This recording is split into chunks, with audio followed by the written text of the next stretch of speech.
नमस्कार।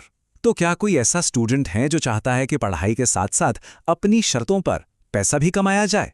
आज हम बात करेंगे 7 ऐसी ही प्रैक्टिकल स्किल्स की जिन्हें सीखकर कोई भी स्टूडेंट लाइफ में ही फाइनेंशियली सेल्फ रिलायंट बन सकता है। तो चलिए शुरू करते हैं। जरा सोच कर देखिए, वो मोमेंट कितना कमाल का होगा, है ना? जब कोई अपने पेरेंट्स से ये कहे, तो उनकी आंखों में जो वो गर्व होता है ना, वो प्राइसलेस है। और देखिए, ये सिर्फ पैसे की बात नहीं है, ये है कॉन्फिडेंस और जिम्मेदारी का एहसास। हाँ, और ये सवाल बिल्कुल जायज़ भी है। मतलब स्कूल, कॉलेज, फिर ट्यूशन्स और ऊपर से कॉम्पिटिटिव एग्जाम्स की तैयारी, इन सब के बीच कुछ और करने के लिए टाइम निकालना भाई नेक्स्ट टू इम्पॉसिबल लगता है। तो इसका हल क्या है? देखिए, हल ज्यादा घंटे खोजने में नहीं है, बल्कि अपने पास जो भी टाइम है ना, उसे स्मार्ट तरीके से इस्तेमाल करने में है।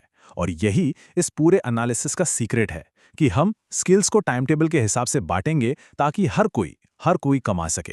तो देखो, सोर्स मटेरियल के हिसाब से स्टूडेंट्स को 3 कैटेगरीज में बांटा गया है। पहले हैं द कंपेटिटर, जिनके पास दिन में 1 घंटे से भी कम है। दूसरे हैं द बैलेंसर, जो 1-2 घंटे निकाल सकते हैं। और तीसरे द हसलर, जो 3-4 घंटे या उससे भी ज्यादा देने को तैयार हैं। मतलब साफ है, किसी का शेड्यूल कितना भी बिजी क्यों ना हो, एक रास्ता तो है। तो चलो सबसे पहले बात करते हैं उन सुपर बिजी स्टूडेंट्स की जो तो कंपेटिटर वाली कैटेगरी में आते हैं और जिनके पास दिन में मुश्किल से 1 घंटा होता है। तो जो पहली स्किल है, वो सबसे आसान है, पीपीटी बनाना और डेटा एंट्री। अब देखो, ये वो काम है जो ज्यादातर स्टूडेंट्स अपने स्कूल कॉलेज असाइनमेंट्स के लिए करते ही रहते हैं। तो क्यों ना इसी को कमाई का जरिया बना लिया जाए, है ना? ये एक बहुत ही बढ़िया स्टार्टिंग पॉइंट है। हाँ, ये बात तो है कि इसमें कमाई बहुत ज़्यादा नहीं होगी, लेकिन ये उन लोगों के लिए परफेक्ट है जो बस शुरुआत करना चाहते हैं। और सोचो, महीने के 10-15 हज़ार रुपए भी एक स्टूडेंट के लिए कितनी बड़ी बात होती है। चलो, अब आगे बढ़ते हैं। अगली स्किल्स और भी इंटरेस्टिंग है। क्यों?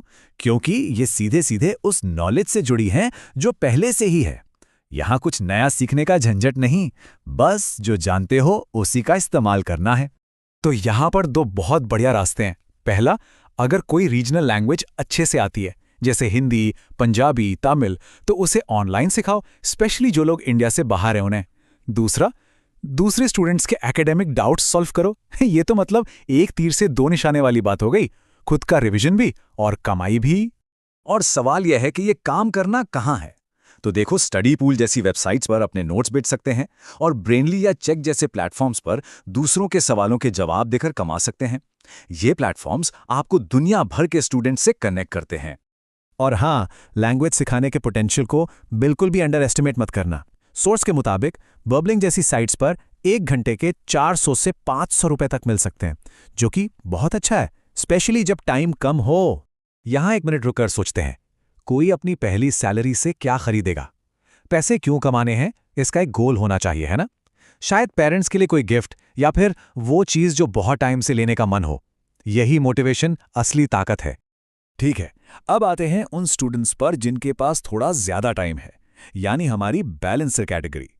यहां हम बात करेंगे क्रिएटिविटी और नई स्किल्स सीखने की, जो लॉन्ग रन में बहुत काम आने वाली हैं। देखो, आज की क्रिएटर इकोनॉमी में वीडियो एडिटिंग एक सुपर पावर की तरह है। हर यूट्यूबर, हर इंस्टाग्रामर, हर ब्रांड, सबको अच्छे एडिटर्स चाहिए। ऐसे लोग जो उनके रॉ फुटेज को एक एंगेज करने वाली कहानी में बदल सकें। और पता है सबसे अच्छी बात क्या है? इससे शुरू करने के लिए 1 भी रुपया खर्च करने की जरूरत नहीं। बस 1 महीना YouTube पर फ्री ट्यूटोरियल्स देखकर सीखो और प्रैक्टिस करो।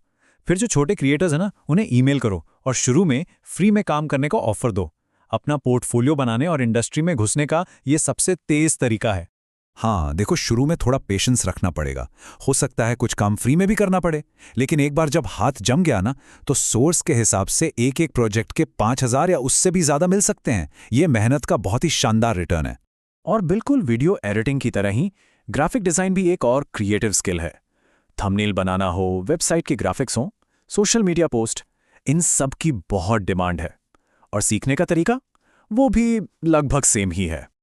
और यहाँ एक बहुत ही स्मार्ट हैक है। क्या करना है? किसी यूट्यूबर को ढूंढो जिसके थंबनेल्स और बेहतर हो सकते हैं। उनके थंबनेल को रीडिजाइन करो, एक नया बेटर वर्जन बनाओ और उसे सोशल मीडिया पर पोस्ट करके क्रिएटर को टैग कर दो। अगर काम पसंद आया तो वो खुद कांटेक्ट करेंगे। ये मैं डिजाइन कर सकता हूं कहने से कहीं ज्यादा पावरफुल है। ये है अपना काम दिखाना। चलो अब बात करते हैं द हसलर कैटेगरी की, यानी वो स्टूडेंट्स जो ज्यादा टाइम और एफर्ट डालने के लिए तैयार हैं। देखो, इन स्किल्स में मेहनत ज्यादा है, लेकिन ट्रस्ट मी, रिवॉर्ड भी उतना ही बड़ा है। ये एक बहुत ही इंटरेस्टिंग रोल है, इन्फ्लुएंसर मैनेजमेंट। इसमें होता क्या है कि एक इन्फ्लुएंसर मैनेजर क्रिएटर का बिजनेस पार्टनर होता है, जो उनके लिए ब्रांड डील्स लेकर आता है। हाँ, इसके लिए अच्छे कम्युनिकेशन और नेगोशिएशन स्किल्स चाहिए होते हैं। और स्ट्रैटेजी यहां भी लगभग वही है। शुरू में फ्री में वैल्यू दो, एक बार ट्रस्ट बन जाए तो हर डील पर 10% कमीशन। और इसका पोटेंशियल जबरदस्त है। सोर्स में एक 17 साल के लड़के का एग्जाम्पल है जो इस काम से महीने का 1 लाख रुपए से भी ज्यादा कमा रहा है। Can you imagine? और हमारी आखिरी हाई रिवॉर्ड स्किल है बेसिक वेबसाइट बनाना। और देखो, यहां हम किसी फैंसी हैकिंग की बात नहीं कर रहे हैं, हम बात कर रहे हैं सिंपल फंक्शनल वेबसाइट्स बनाने की। आज हर छोटे बड़े बिजनेस को एक ऑनलाइन प्रेजेंस चाहिए, इसलिए इसकी डिमांड कभी खत्म नहीं होने वाली। तो अब ये सारे स्किल्स सीख लिए, पर काम कहाँ मिलेगा? इसके लिए फाइवर और अपवर्क जैसे फ्रीलांसिंग प्लेटफॉर्म्स बेस्ट हैं। इन पर अक्सर इंटरनेशनल क्लाइंट्स मिलते हैं जो डॉलर्स में पे करते हैं, जिससे कमाई और भी बढ़ जाती है। तो ये थे वो 7 रास्ते, और इनमें से हर एक रास्ता फाइनेंशियल फ्रीडम की तरफ जाता है। पहली सैलरी बस एक स्किल दूर है। तो अब सवाल ये है कि पहला कदम किस स्किल की तरफ बढ़ाया जाएगा?